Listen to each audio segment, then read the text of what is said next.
Elvis, you go about contacting your people with access to demolition supplies. They know better than to ask questions, and though you're asking for entirely too much gunpowder for anything good, they give it up for the right price. Lowry, you're introduced to Nicholas, and the two of you work together on setting up props in the studio. Turns out Nicholas is kinda prickly about this whole thing and has his own personal vision for what it's gonna look like. So on the one hand, he tells you exactly what he needs, and on the other, you learn to stay out of his way. All I'm saying is Mr. Green should have his own villain brand, and it should be somewhere.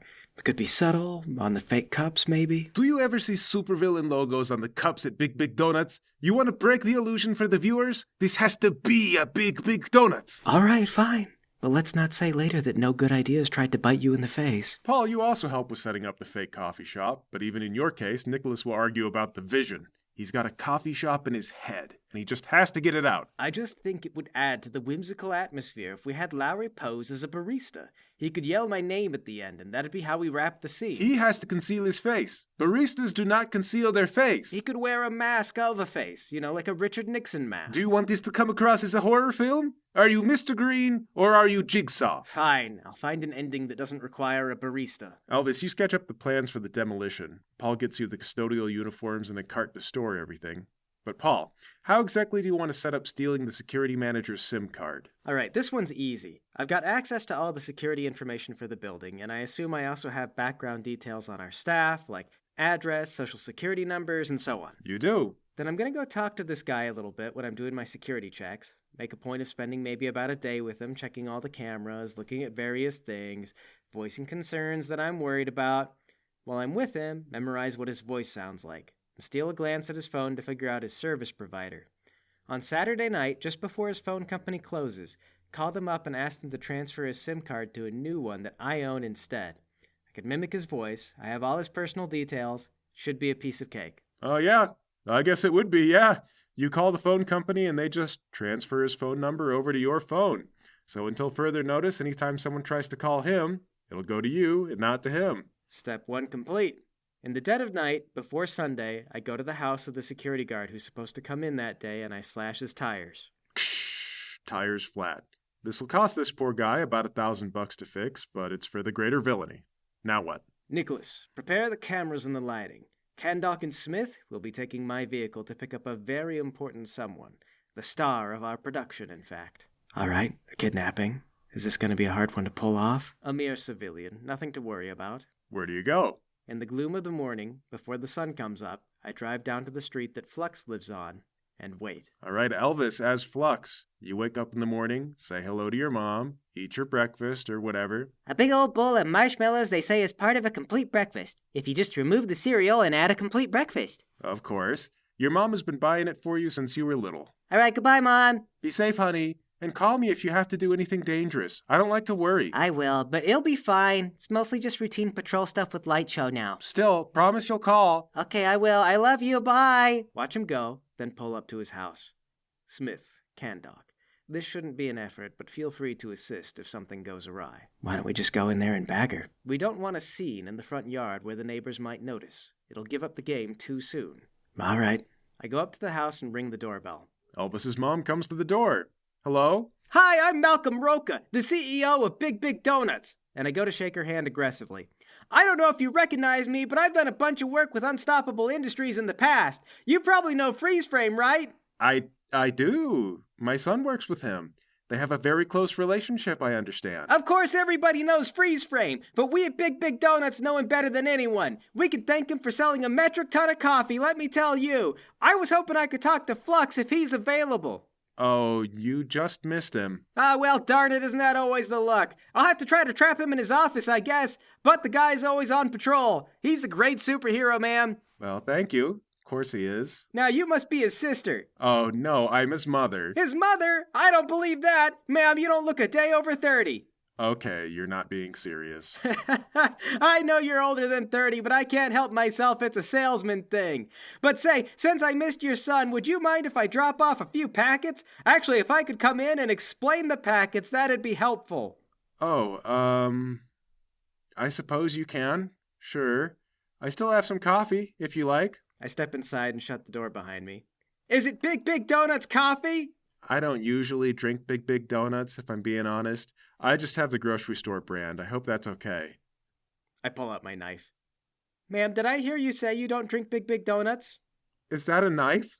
Do you not drink Big Donuts brand coffee? Answer the question, ma'am.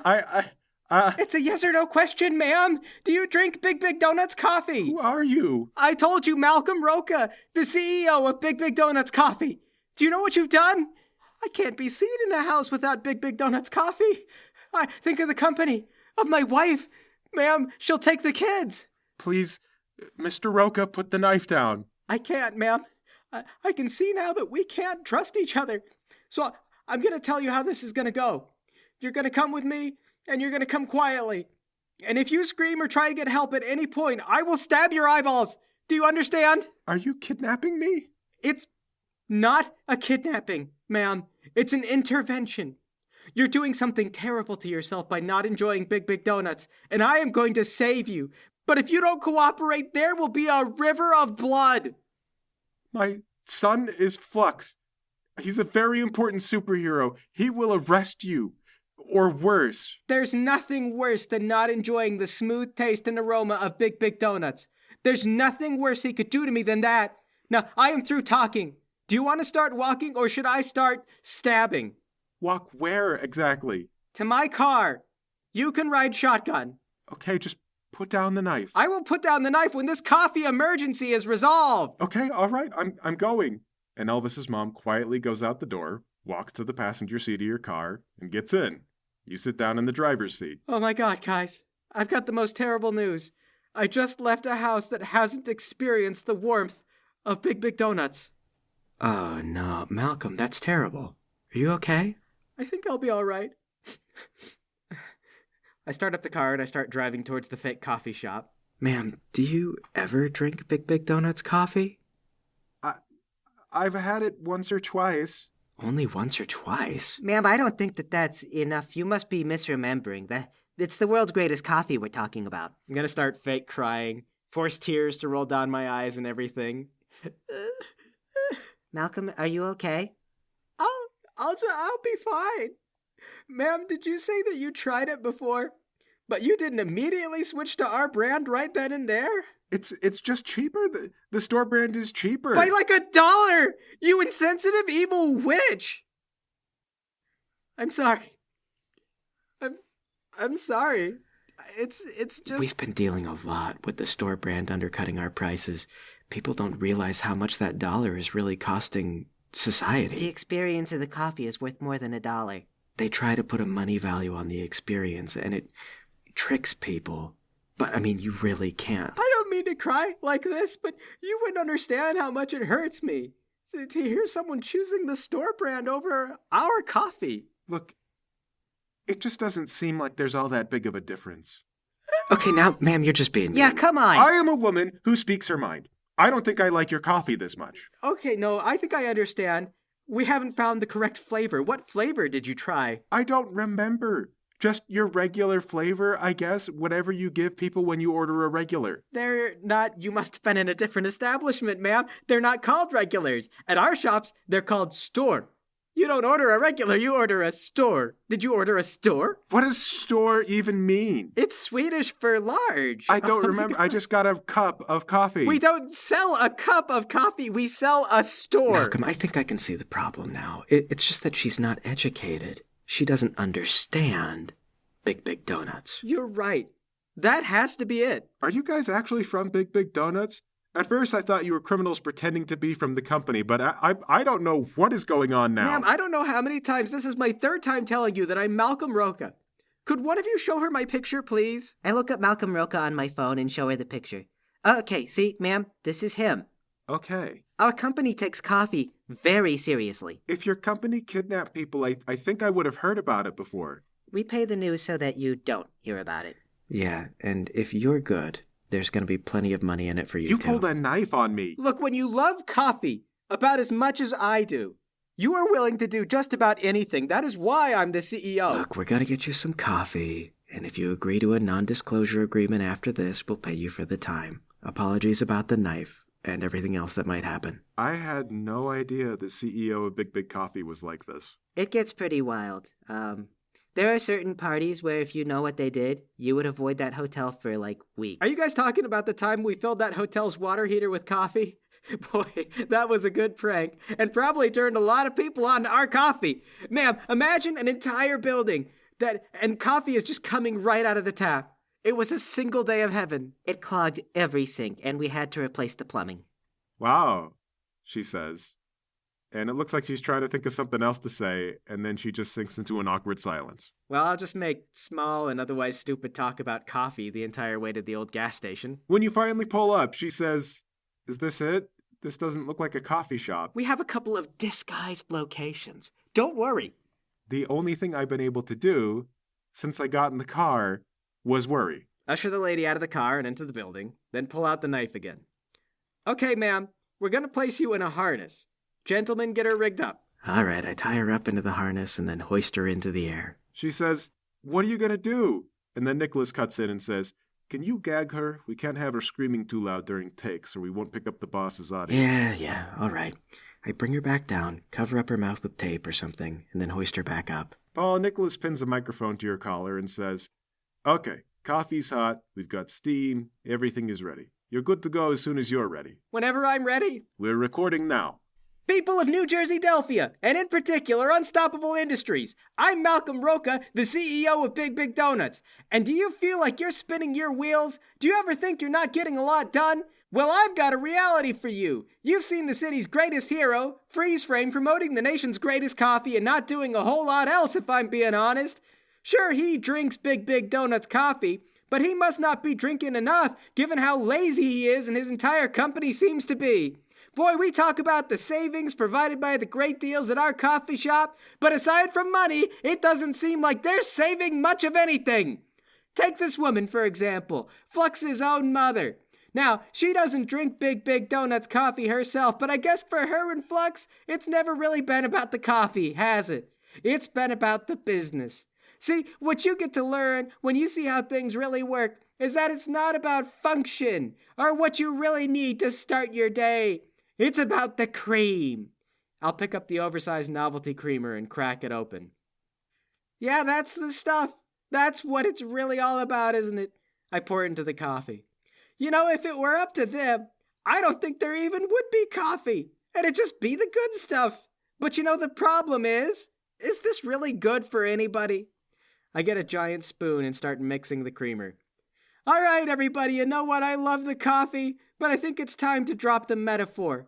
Unstoppable Industries is nothing but a business. They take taxpayer money, but are they beholden to you? Do they protect you? They protect their shareholders and their brand deals, their cozy spots at the baseball stadiums, their friendship with Kelvin McDonald. They sell toys, and now that Captain Momentum is gone, that's all they do. Almost all of you have to wake up in the morning, and a lot of you start your day with Big Big Donuts. You got to do a lot of real work. But somehow even your coffee money finds its way into the pockets of someone who doesn't have your best interests at heart. It's like, how much money do they need to do nothing, am I right? You'd think your taxes would be enough, but even your daily habits float a few nickels and dimes their way without anything coming back to justify it.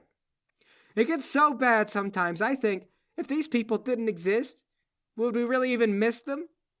I wish that there was something that we could do to make a difference, but Freeze Frame is friends with your politicians. Your home districts are gerrymandered so your politicians can choose their voters, and let's be honest, their campaigns are paid for by Unstoppable Industries, Big Big Donuts, and ruthless health insurance companies that bankrupt your sick mom and dad.